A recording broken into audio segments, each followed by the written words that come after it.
Assalamualaikum warahmatullahi wabarakatuh.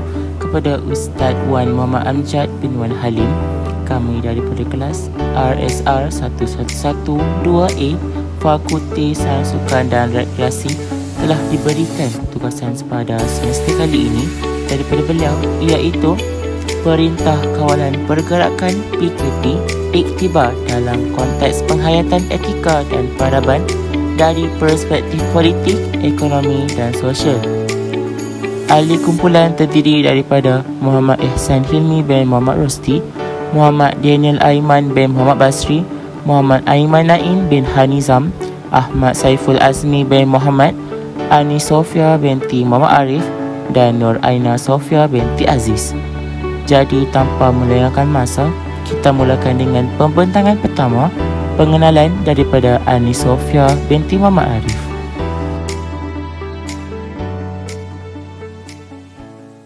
Assalamualaikum warahmatullahi wabarakatuh. Nama saya Ani Sofia binti Muhammad Arif dari RSR 1112A akan membentangkan tentang Perintah Kawalan Pergerakan.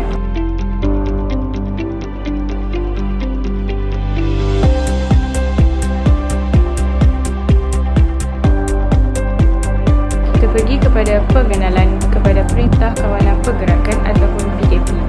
Pada fasa kemerdekaan ini, kita hidup di dalam satu kelompok di mana masyarakat perlu menghadapi waktu sukar pasca COVID-19. Kerajaan juga telah membuat bermacam-macam cara untuk rakyat agar kita semua hidup dalam keadaan yang selesa. Namun, tidak semua yang berasa begitu. Kerajaan telah membuat satu usaha bagi mengekang wabak ini dari merebak dengan melaksanakan Perintah Kawalan Pergerakan.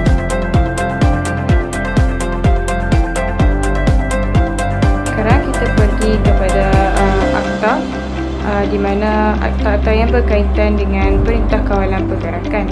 Namun saya ringkaskan saja. Seperti yang dibincangkan tadi, Perintah Kawalan Pergerakan adalah untuk mengehatkan pergerakan manusia. Namun, ianya adalah satu perkara yang dititikberatkan dari segi undang-undang. Mengikut Akta Pencegahan dan Pengawalan Penyakit Berjangkit 1988 yang digubal PKP ini adalah untuk mengurangkan penyebaran penyakit berjangkit dan kematian yang mengancam kesihatan awam. Selain daripada itu, kesan Perintah Kawalan Pergerakan ini akan mengesan kita punya dari segi mental. Semestinya PKP juga memberi impak juga dari segi mental, sama ada tua atau muda, miskin kaya dan juga lelaki dan wanita. Mana tidaknya, kita semua harus mengikuti norma baharu pasca COVID-19 ini. Individu yang lebih berpotensi untuk berhadapan dengan krisis emosi ini adalah dengan menunjukkan gejala-gejala seperti perasaan risau, takut, tertekan, keliru dan depresi. Menurut kajian Holmes 2020 dan Brunel 2020, pandemik COVID-19 ini telah memberi impak trauma kepada individu, dan menurut Hemavati 2020 pula, individu yang terkurung di rumah pada jangka masa yang lama adalah penyumbang kepada seseorang itu untuk mengalami masalah mental. Sekian saja daripada saya. Terima kasih.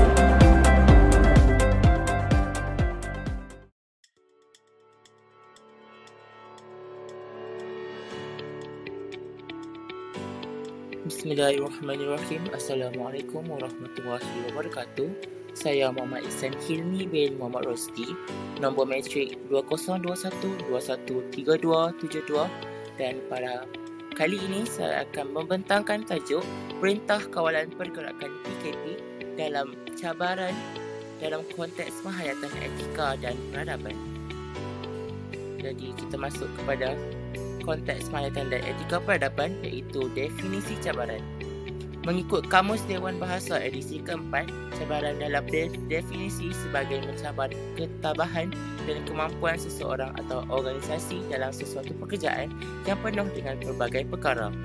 Seterusnya, cabaran merujuk kepada aktiviti fizikal dan intelektual yang seseorang mesti melaksanakan atau mengatasi pelbagai jenis kesukaran kerana ia disalut dengan kesulitan dan kerumitan. Seterusnya, definisi cabaran dari sudut etika dan peradaban mempunyai tiga, Yang pertama, menurut Kamus Dewan edisi ketiga, etika merujuk kepada dua makna, iaitu ilmu yang berkaitan dengan ilmu-ilmu dengan prinsip-prinsip akhlak atau moral, atau prinsip moral atau nilai-nilai akhlak yang menjadi pegangan seseorang individu atau sesuatu perkumpulan. Seterusnya, yang kedua, bagi peradaban merupakan masyarakat yang telah capai tahap kerumitan tertinggi dalam bentuk organisasi. Dan yang terakhir, yang ketiga, etika dan peradaban manusia seakan berubah secara drastik apabila negara mula mengubah beberapa perkara berkaitan dengan pelbagai kegiatan seharian dan SOP baru yang membuatkan ramai merasa perubahan yang baharu atau dikenali sebagai norma baharu bagi rakyat. Seterusnya, cabaran dalam usaha kerajaan dalam melaksanakan Perintah Kawalan Pergerakan PKP mempunyai 4 cabaran. Yang pertama, cabaran dalam menjamin keselamatan dan kebajikan rakyat Malaysia. Yang kedua, cabaran kerajaan dalam memperkenalkan hal berkaitan alam maya kepada individu bagi membantu masalah perhubungan. Seterusnya, yang ketiga, cabaran dalam meningkatkan taraf moral dan hal berkaitan keagamaan ketika PKP dilaksanakan. Dan yang terakhir, cabaran dalam meningkatkan taraf pendidikan individu ketika pelaksanaan PKP. Dalam pada itu, cabaran dalam aspek masyarakat terdapat dua, iaitu yang pertama, cabaran dalam menghadapi masyarakat yang tidak bertanggungjawab. Dan yang kedua, cabaran dalam menghadapi kritikan masyarakat terhadap pelaksanaan PKP dan juga SOP yang telah ditetapkan oleh kerajaan. Selain itu, terdapat juga cabaran dari aspek negara yang telah dilaksanakan dan ketika sejak PKP dilaksanakan. Setiap negara mempunyai pelbagai cabaran, terutamanya negara kita iaitu negara Malaysia. Terdapat 3 cabaran yang telah saya rungkaikan, iaitu yang pertama, cabaran dalam menstabilkan ekonomi semasa menghadapi PKP.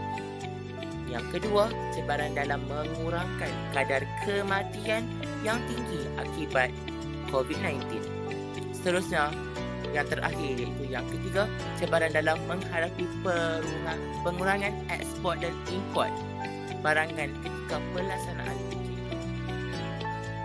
Jadi, itulah ciri-ciri ataupun sedikit sebanyak yang telah saya rungkaikan dari segi aspek cabaran, iaitu dari pelbagai aspek yang telah dirungkaikan oleh saya. Jadi itu sahaja daripada saya. Sekian, wabillahi taufiq wal hidayah. Wassalamualaikum warahmatullahi wabarakatuh.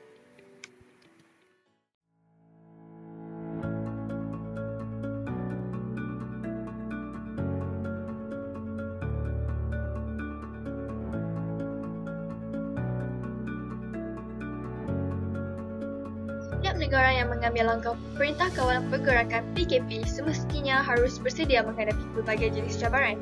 Antara cabaran yang perlu dihadapi adalah dari segi ekonomi, kerana terdapat sektor ekonomi yang perlu dihentikan seketika kerana PKP. Namun terdapat juga negara yang tidak melaksanakan PKP oleh kerana mempunyai masalah ekonomi yang meruncing seperti negara Kemboja, Gambia dan Somalia. Mereka lebih bimbang akan keadaan ekonomi negara berbanding dengan penularan wabak COVID-19. Bagi negara seperti Indonesia dan India pula, masing-masing mempunyai penduduk yang ramai dan terdapat jurang ekonomi antara rakyat telah menimbulkan cabaran kerana kelas sosial masyarakat yang berperingkat dan kepelbagaian suku menyebabkan pelaksanaan ekonomi menjadi sukar. Pelaksanaan PKP menjadi sukar.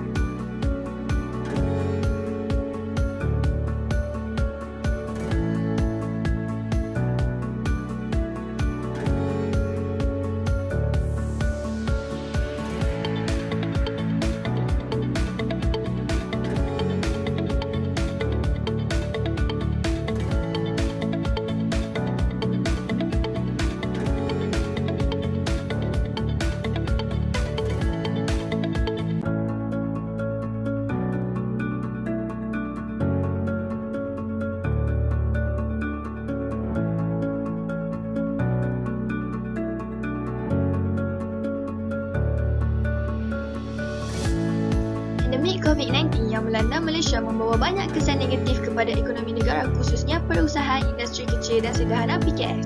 Ia merangkumi perusahaan yang paling penting dalam ekonomi negara.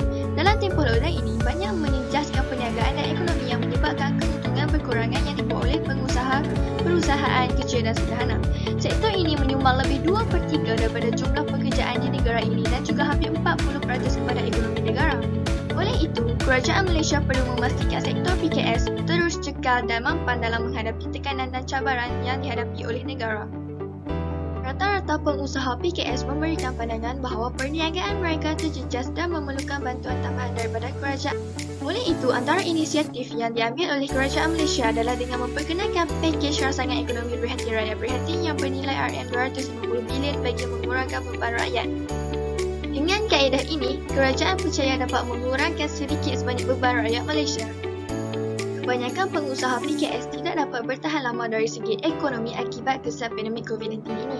Terutama bagi mereka yang terikat dengan kontrak-kontrak tertentu seperti kontrak pinjaman wang, kontrak sewa permis, kontrak sewa beli dan sebagainya. Walaupun lockdown ini ditarik balik kemudian, para pengusaha masih memerlukan masa yang panjang untuk memulihkan kerugian yang dialami dan untuk menstabilkan kembali perniagaan mereka.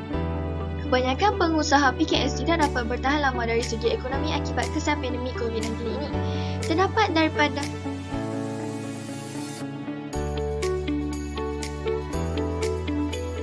pendapatan yang diperoleh setiap bulan memberi kesan yang sangat besar kepada seseorang individu kerana ia sedikit sebanyak mengurangkan kemiskinan hidup seseorang. Berdasarkan pemerhatian dan pengumpulan maklumat oleh Talha, beliau mendapati bahawa golongan yang antara terkesan kerana PKP adalah golongan majikan, pekerja, kerajaan dan swasta, peniaga, petani dan nelayan. PKP menyebabkan golongan tersebut kehilangan pekerjaan dan sumber pendapatan kerana permintaan dan penjualan berkurang kerana pemborong dan perniagaan atau permis terpaksa ditutup dan pemotong gajian. Seperti yang kita lihat, jika PKP ini berterusan, sudah tentu ia akan memberi kesan yang lebih besar kepada ekonomi rakyat dan negara Malaysia. Kes ini akan menyebabkan kadar pengangguran semakin meningkat.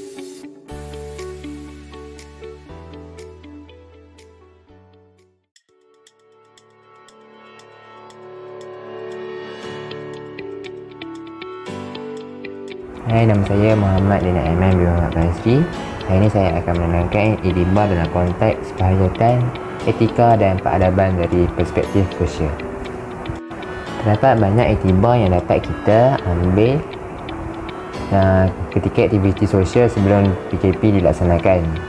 Contohnya ialah majlis ilmu seperti keceramah dan kenduri kendara dapat berjalan seperti biasa kerana pada ketika itu pihak berkuasa telah masih lagi tidak menjalankan PKP disebabkan bilangan kes COVID-19 yang tidak melonjak naik pada waktu itu. Seterusnya, kanak-kanak dapat menjalani pembelajaran secara bersemuka, iaitu aktiviti secara dalam berkumpulan seperti sukan bola sepak dan juga rugby dapat dijalankan seperti biasa kerana aktiviti ini tidak lagi diberhentikan oleh pihak berkuasa kerana sukan ini melibatkan bilangan orang yang agak ramai. Di samping itu, penduduk juga boleh bergerak dengan bebas kerana mereka tidak perlu menggunakan aplikasi MySejahtera pada waktu itu. Iktibar yang dapat kita ambil daripada aktiviti sosial selepas PKP dijalankan ialah seluruh penduduk di Malaysia diwajibkan mempunyai vaksinasi yang lengkap kerana untuk mempunyai imunisasi untuk mengurangkan COVID-19. Selain daripada itu juga, penduduk di Malaysia diwajibkan memakai pelitup muka ketika berada di tempat awam untuk mengelakkan COVID-19 semakin merebak antara penduduk yang dapat tersebar melalui udara maupun wap air. Di samping itu, semua aktiviti sukan yang melibatkan bilangan yang ramai seperti bola sepak, rugby, hoki maupun squash dan badminton terpaksa diberhentikan.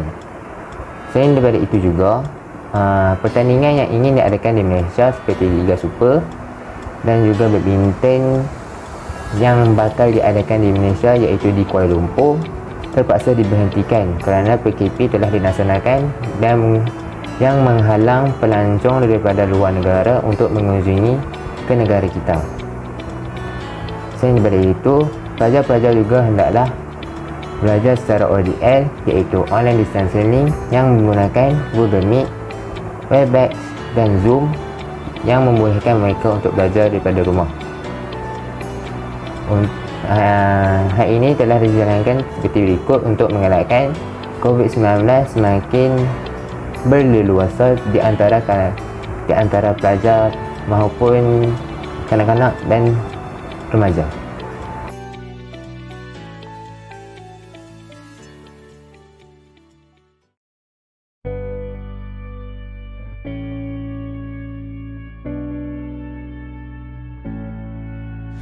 Assalamualaikum warahmatullahi wabarakatuh. Pertama, kita akan pergi kepada kesan terhadap politik di Malaysia apabila PKP dijalankan. Pandemik COVID-19 dan Perintah Kawalan Pergerakan PKP telah mempengaruhi sistem politik Malaysia seperti penangguhan aktiviti perundangan dan pengasingan pelbagai ahli politik untuk mengekang penyebaran virus. Sebilangan ahli politik telah disahkan positif COVID-19 pada tahun 2020 dan 2021. Sebuah krisis politik di Malaysia berlaku seiring dengan pandemik COVID-19 di negara ini. Krisis ini menyaksikan Kerajaan Pakatan Harapan untuk menyebabkan pengunduran Perdana Menteri Mahathir Mohamad lalu diganti dengan Muhyiddin Yassin dan Gabungan Perikatan Nasional yang baru sambil mengekalkan majoriti kecil. Wabak besar di acara keagamaan, tabligh jamaah dan sebaran virus susulan di seluruh negara didakwa telah diburukkan oleh ketidakstabilan politik, dengan Menteri Kesihatan baru Adam Baba mengkritik pendahulunya Zulkifli Ahmad walaupun tiada kerajaan jelas yang bertanggungjawab ketika itu. Tidak lama setelah kerajaan baru didirikan, kerajaan mengumumkan PKP di seluruh negara untuk mengekang penyebaran virus. Dengan ketidakstabilan politik yang berterusan, Yang di-Pertuan Agong memberi amaran kepada ahli politik bahawa baginda ingin memberi nasihat agar tidak mengheret negara sekali ke dalam kekacauan politik yang menimbulkan ketidakpastian susulan krisis kesihatan yang sedang berlaku di negara ini. Seterusnya, kita beralih pula kepada iktibar dalam penyataan konteks etika dan peradaban dari perspektif politik. Yang pertama, pemimpin parti politik haruslah berusaha merawat situasi politik Malaysia ke arah lebih sihat dan beretika. Pelbagai isu yang timbul yang di mana sedikit sebanyak mencemarkan nama baik dan imej negara Malaysia. Hal ini demikian kerana hilangnya integriti dalam diri masing-masing, acap kali terlibat dengan jenayah rasuah, tidak jujur dan saling bertikam belakang antara satu sama lain, serta pecah amanah dalam melaksanakan tugasan yang telah diberikan. Sebagai contohnya, skandal One Malaysia Development Berhad atau skandal 1MDB ialah dakwaan skandal politik yang berlaku di Malaysia. Pada tahun 2015, Perdana Menteri Malaysia Najib Razak dituduh menyalurkan lebih RM2.67 bilion dari 1MDB, sebuah syarikat hubungan strategik yang dikendalikan oleh kerajaan, kepada akaun bank peribadi beliau. Peristiwa ini mencetuskan rasa kecewa dan kritikan yang meluas di kalangan rakyat Malaysia, dengan ramai yang menyeru peletakan jawatan Najib Razak termasuk Mahathir Mohamad yang telah berkhidmat sebagai Perdana Menteri, yang akhirnya mengalahkan Najib untuk kembali berkuasa selepas pilihan raya umum ke-14. Oleh yang demikian, parti politik di Malaysia haruslah mengadaptasi politik peradaban dan menggantikan dua jenis politik yang biasa digunakan, iaitu politik pembangunan dan politik keagamaan, yang mana hanya sekadar bermain janji dengan memanipulasi sentimen dan emosi keagamaan rakyat. Ini lain pula dengan politik peradaban yang berdasarkan kepada prinsip kebenaran dan nilai-nilai mulia. Selain itu, kerjasama dapat menjadi salah satu kunci kejayaan terhadap pembantaraan pandemik COVID-19. Tan Sri Muhyiddin Yassin mengikut tanggungjawab dan bebanan yang besar apabila penularan virus COVID-19 mula tidak beberapa lama selepas beliau menjadi Perdana Menteri. Kerjasama yang diberikan oleh kerajaan dan rakyat menyumbang besar terhadap pemulihan negara kita yang berada di dalam kemulut politik dan peningkatan kes yang semakin meningkat. Segala usaha yang dirancang kerajaan tidak akan berkesan sekiranya rakyat tidak mematuhi SOP yang telah ditetapkan oleh kerajaan. Bersama-sama, rakyat Malaysia mencari jalan yang lebih baik dengan bekerjasama dan berdoa. semua rakyat tidak mengira agama berdoa supaya diberi perlindungan, kesihatan, kekuatan dan semangat untuk hadapi cabaran luar biasa ini. Hasilnya dapat dilihat setelah program imunisasi COVID-19 kebangsaan iaitu PIK dijalankan. Kini, Malaysia merekodkan kes yang semakin positif dan berada di tempat ke-13 dalam senarai terbaharu indeks pemulihan COVID-19 selepas hampir 2 tahun memerangi pandemik COVID-19, dan ianya adalah pengiktirafan kepada PIK. Ini adalah hasil dari rakyat Malaysia yang saling berganding bahu berusaha untuk menyelesaikan masalah ini. Akhir sekali, pemimpin dan ahli-ahli politik mestilah bertanggungjawab dalam setiap tindakan untuk dijadikan contoh dan teladan kepada rakyat. Kenyataan ini dapat diguna pakai ketika PRN Sabah ke-16 yang diadakan pada tahun 2020 menyebabkan peningkatan kes pada ketika itu. Ianya merupakan kali pertama berlangsung ketika negara berdepan serangan COVID-19. PRN Sabah terpaksa diadakan selepas yang di-Pertua Negeri Sabah, Tun Johan Mahiruddin membuat keputusan Dewan Undangan Negeri iaitu DUN Sabah dibubarkan pada 30 Julai 2020. Sejak awal, ramai penganalisis menduga kelangsungan pilihan raya ini akan mengundang sesuatu yang negatif terhadap perbendungan penyebaran COVID-19 di negara kita. Ia terbukti apabila kes baharu meningkat mendadak selepas PRN Sabah pada 26 September 2020. Pelanggaran SOP dilihat cukup jelas. Penjarakan fizikal tidak diamalkan sepenuhnya. Individu yang hadir juga ramai berada dalam jarak dekat iaitu kurang 1 meter. Ada juga segelintir ahli politik yang baru pulang dari PRN itu tidak melaksanakan tempoh kuarantin yang sepatutnya dilakukan. Oleh itu, pemimpin sendiri haruslah mematuhi dan akur dengan undang-undang yang diberikan serta bertanggungjawab atas setiap tindakan yang diambil supaya dapat menjadi contoh kepada pengikutnya, justeru memastikan rakyat mematuhi peraturan semasa. Itu saja daripada saya. Sekian, terima kasih.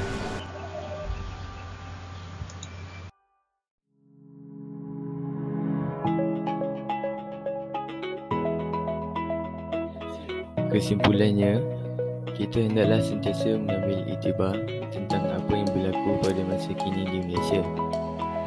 Selain itu, kita hendaklah melihat kepada sudut positif berlakunya sesuatu keadaan seperti berlakunya Perintah Kawalan Pergerakan di Malaysia mampu mengubah peradaban di negara kita malah menjadi negara yang lebih baik.